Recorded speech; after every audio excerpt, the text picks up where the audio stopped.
នាងបងអូនទិដ្ឋភាពមេឃរៀបចំនៅភ្លៀងនៅស្អាតបងប្អូននៅនេះគឺម៉ោង5ជាងបងប្អូន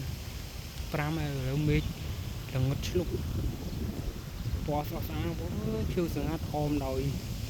ដើមស្រូវដ៏ខៀវខ្ចីមានដើមព្រីងអញ្ចឹងណាឥឡូវមេឃរៀបនឹងភ្លៀងហ្នឹងងឹតឆ្លុកបងប្អូនមេឃនេះងឹតនេះគឺងឹតមកពីខាងត្បូងឈៀងខាងកើតខាងត្បូងវាកើតណែបងប្អូនមើលនេះគេហៅខាងលិចនេះខាងលិចអញ្ចឹងណាតែឥឡូវឃើញព្រះអាទិត្យលិចទេតែសារតែមេឃងឹតអញ្ចឹងព្រះអាទិត្យមើលឃើញលិចអញ្ចឹងបង